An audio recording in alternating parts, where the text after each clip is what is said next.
Start करते हैं with the definition of language.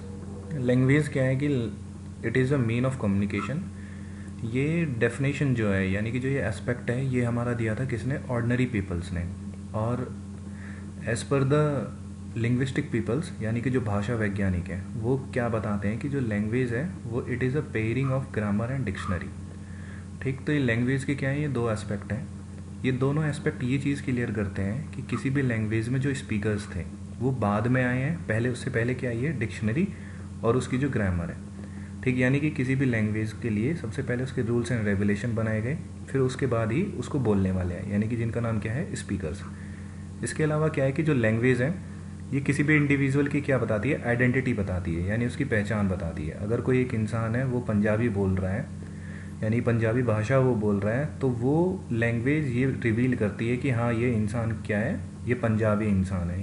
ठीक, और ये कहाँ से बिलोंग करता होगा? ये पंजाब से बिलोंग करता होगा। ठीक है, यानी कि अगर जैसे ही रात होगी तो ये कहाँ जाना चाहेगा? अपने घर जाना चाहेगा। घर कहाँ होगा इसका? पंजाब में होगा। ठीक है, अब जो भी हमारी जो लैंग्वेज होती है वो किस पे डिपेंड करती है? कुछ सर्टेन सेट ऑफ प्रिंसिपल्स पे, इसके अलावा कुछ लेवल ऑफ साउंड्स पे, वर्ड्स, ग्रामर और उसके यूसेज पे वो डिपेंड करती है। ठीक है, तो ये हमारा किसके बारे में था? ये लैंग्वेज के बारे में था। नेक्स्ट आता है क्या? Speech community. स्पीच कम्युनिटी क्या होता है? ये कुछ पीपल्स होते हैं जो कि स्पीच कम्युनिटी को फॉर्म करते हैं। ठीक, और जैसे कि इस फिगर में अगर हम देखें तो यहाँ पे क्या है कि बहुत सारे पंजाबी पीपल्स हैं, यानी क्या है? सिख, बहुत सारे ये पंजाबी पीपल्स हैं। ठीक, तो इन्होंने क्या किया? एक स्पीच कम्युनिटी बनाई। उस स्पीच कम्युनिटी में क्या है कि सभी जो भी होते हैं वो सभी पंजाबी बोलते हैं। ठीक है, और इन्हीं लोगों ने क्या करते हैं, यही जो लोग हैं जो कि एक सर्टेन लैंग्वेज को बोलते हैं, ये उस लैंग्वेज को शेप भी देते हैं और उसको स्टैंडाइज भी करते हैं। ठीक है, यानी उसको एक स्टैंडर्ड फॉर्म में भी वो लेके जाते हैं। ठीक है, स्टैंडर्डाइज कैसे करते हैं ये हम आगे देखेंगे कि किसी भी लैंग्वेज को कैसे स्टैंडर्डाइज किया जाता है। ठीक है, नेक्स्ट आता है स्टैंडर्ड लैंग्वेज। स्टैंडर्ड लैंग्वेज क्या होती है कि हमें पता है कि हमारे इंडिया में बहुत सारी लैंग्वेज बोली जाती हैं। ठीक है, उर्दू है, उसमें मराठी है, गुजराती है, पंजाबी है, मलयालम है, नेपाली है, उड़िया है, तो बहुत सारी डिफरेंट डिफरेंट लैंग्वेज बोली जाती है। सभी लैंग्वेजेस इसमें से, ठीक, जो भी सबसे ज़्यादा इफ़ेक्टिव जो लैंग्वेज है, ठीक, जो सबसे ज़्यादा इफ़ेक्टिव लैंग्वेज है उसी को हम चूज़ करते हैं। ठीक है, एज अ स्टैंडर्ड लैंग्वेज। ठीक, जैसे क्या होता था कि एंशियंट टाइम में जो हमारी ब्राह्मणिक सोसाइटी थी उसमें क्या था कि संस्कृत हमारी स्टैंडर्ड लैंग्वेज हुआ करती थी। जब इंडिया पर अरब लोगों ने रूल किया तो उस टाइम पे क्या था, जो अरबी लैंग्वेज थी वो स्टैंडर्ड लैंग्वेज मानी गई। ठीक है, जब अरब या ब्राह्मणिक जो भी सोसाइटी थी उस टाइम पर भी इंडिया में लैंग्वेजेस बोली जाती थी, बहुत सारी लैंग्वेजेस बोली जाती थी, लेकिन रूल किसका था? अरब लोगों का रूल था, यही पावर में थे। ठीक है, यही सत्ता में थे उस टाइम पे, तो इन्होंने क्या किया? अरबी को ही स्टैंडर्ड लैंग्वेज बना दिया। लेकिन जब ईरानियन अगर रूल करते हैं तो क्या होता? पर्शियन लैंग्वेज होती। लेकिन जब ब्रिटिश लोगों ने इंडिया पे रूल किया तो उस टाइम पे क्या हुआ? इंग्लिश हमारी क्या हो गई? स्टैंडर्ड लैंग्वेज बन गई। ठीक, अब ये जो स्टैंडर्ड लैंग्वेज है इसका यूज़ कहाँ कहाँ पर होता है? स्टैंडर्ड लैंग्वेज जो है ये लैंग्वेज ऑफ मीडिया बन जाती है, एडमिनिस्ट्रेटिव यानी कि प्रशासनिक कार्यों में भी, जुडिशियरी में भी, और जो फॉर्मल एजुकेशन है वहाँ पर भी ये स्टैंडर्ड लैंग्वेज हमारी यूज़ होती है। ठीक, इसके अलावा जो हमारी स्टैंडर्ड लैंग्वेज है इसको और कहाँ कहाँ अपॉर्चुनिटी है डेवलप करने के लिए? ये सिनेमा में भी डेवलप की जा सकती है, यानी कि जो सिनेमा बनेगी वो स्टैंडर्ड लैंग्वेज में ही बनेगी, लिटरेचर भी उसी में लिखे जाएंगे, म्यूज़िक भी उसी फॉर्म में ही बनेंगे। ठीक है, इसके अलावा और भी बहुत सारी अपॉर्चुनिटी हैं। लेकिन क्या है कि यहाँ तक तो सभी चीज़ें क्या है, इसके पॉजिटिव साइड है। इसका जो नेगेटिव साइड है उस नेगेटिव साइड में क्या है कि जो स्टैंडर्डाइजेशन वाला जो प्रोसेस है वो क्या है कि हाईली सोशल एक्सप्लॉइटेशन वाला है। सोशल एक्सप्लॉइटेशन कैसे कि सपोज़ करते हैं अगर हम यहाँ पे संस्कृत लैंग्वेज की ही बात करें या हम अरेबिक लैंग्वेज की ही बात करें, क्योंकि जब अरब लोगों ने ही रूल किया था तो उस टाइम पे क्या था, बहुत सारी लैंग्वेजेस भी और भी बोली जाती थी। लेकिन अरबी लोग क्या हुए? ये पावर में थे, यानी कि जिसके पास सत्ता होगी वही लोग जिस लैंग्वेज को चाहेंगे उसी को ही वो स्टैंडर्ड लैंग्वेज वो बना देंगे।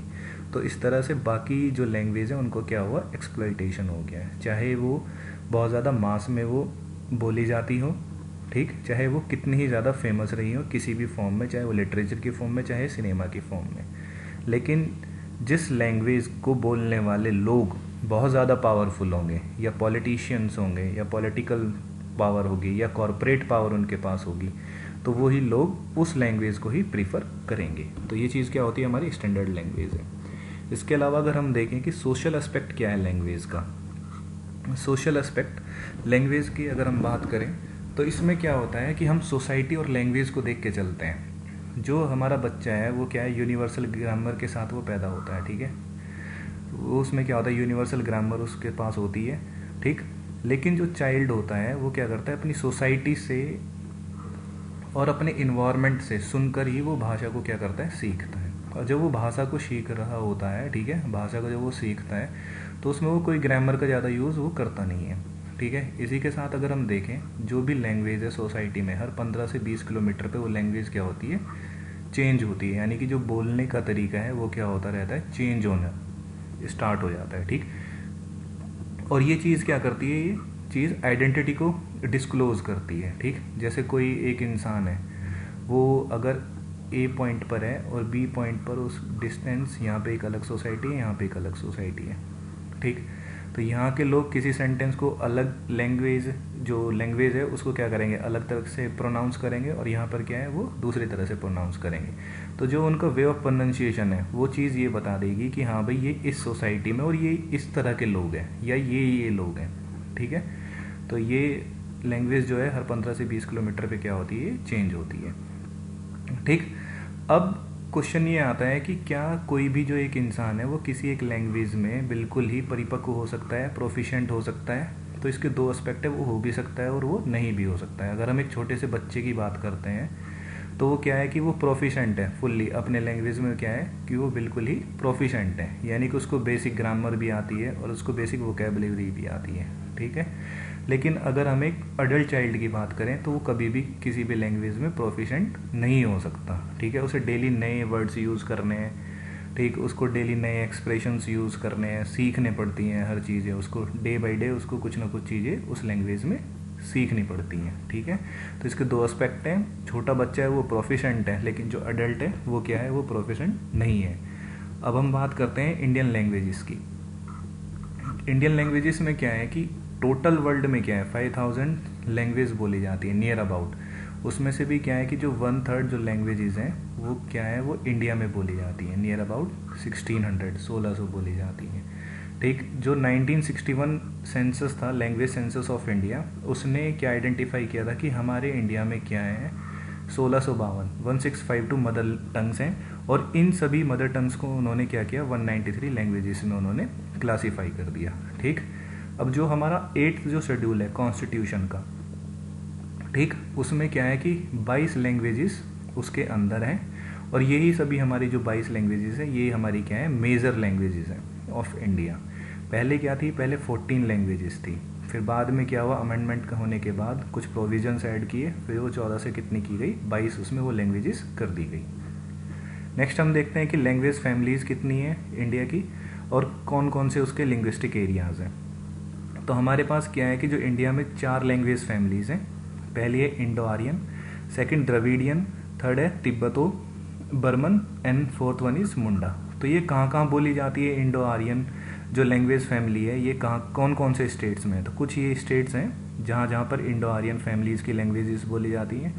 तमिल, तेलुगु, कन्नड़, मलयालम, कुरुक एक्सेट्रा जितनी भी है यहाँ पे द्रविडियन बोली जाती हैं। उसी तरह से तिब्बत जो बर्मन है, मणिपुरी, अंगामी, बोडो, गारो, त्रिपुरा, तांगसो, मिज़ो, यानी कि जो ईस्टर्न इंडिया है वहाँ पे क्या है तिब्बतो बर्मन बोली जाती है, ठीक है।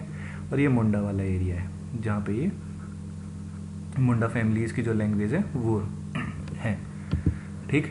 नेक्स्ट जो चीज़ आती है कि एक लिंग्विस्टिक हुए हैं के.वी. सुब्बा राव, इन्होंने ये बोला है कि जब बहुत सारे स्पीकर्स, ठीक है, जैसे इस एरिया के स्पीकर्स हैं बहुत सारे ये, और इस एरिया के स्पीकर्स हैं, जब ये बहुत सालों तक एक साथ रहते हैं, ठीक, तो इन दोनों की जो लैंग्वेजेस हैं, इसकी बी सोसाइटी के लैंग्वेज लोगों के लैंग्वेज और जो ए सोसाइटी के लोगों के लैंग्वेज है, ये क्या हो जाती है, मिक्सअप हो जाती हैं, जिसकी वजह से क्या होता है एक नई लिंग्विस्टिक कैरेक्टरिस्टिक्स अराइज होती हैं। कैसे, जैसे अगर इसके कुछ हम एग्जांपल देखें तो पहला क्या, इको वर्ड्स अराइज होते हैं। इको वर्ड्स में क्या होता है कि जो हम एक नॉर्मल वर्ड यूज़ करते हैं उसके साथ हम एक एक्स्ट्रा वर्ड भी यूज़ कर देते हैं। जैसे कि हम नॉर्मली डेली लाइफ में क्या बोलते हैं, खाना वाना,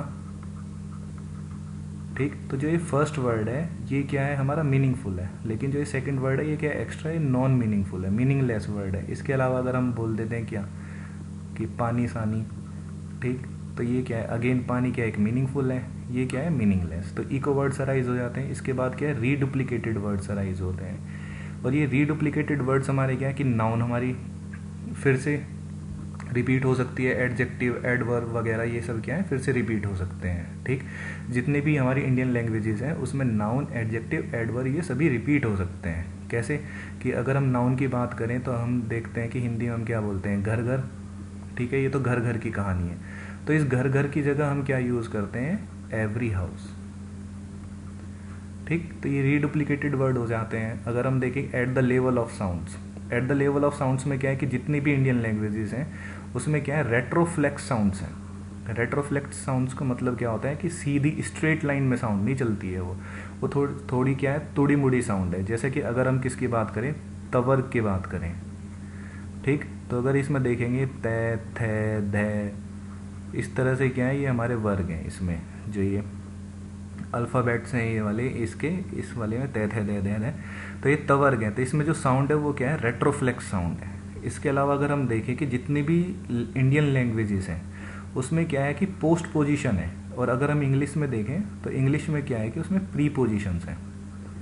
प्री पोजीशंस यानी कि जो कि पहले लगेंगी, और इसमें क्या है कि पोस्ट पोजीशन में क्या है, बाद में। जैसे इसमें क्या लिखते हैं कि अगर हम लिखें मेज पर, हिंदी में क्या है, मेज पर, ठीक, मेज पर। और इसी चीज़ को अगर हम इंग्लिश में लिखेंगे तो ये क्या लिखेंगे, ऑन द टेबल। तो इंग्लिश में ये ऑन क्या है, ये प्री पोजीशन है, और हिंदी में ये पर क्या है, ये हमारा क्या है, पोस्ट पोजीशन। तो इस चीज़ों का क्या होता है, ये चीज़ें न्यू लिंग्विस्टिक कैरेक्टरिस्टिक जो है ये अराइज होती हैं जब किसी भी सोसाइटीज़ की, दो डिफरेंट सोसाइटीज़ की जो लैंग्वेजेस हैं वो क्या हो जाती है, मिक्स हो जाती है काफ़ी टाइम तक। ठीक है, तो ये हमारा क्या था, this is all about the language.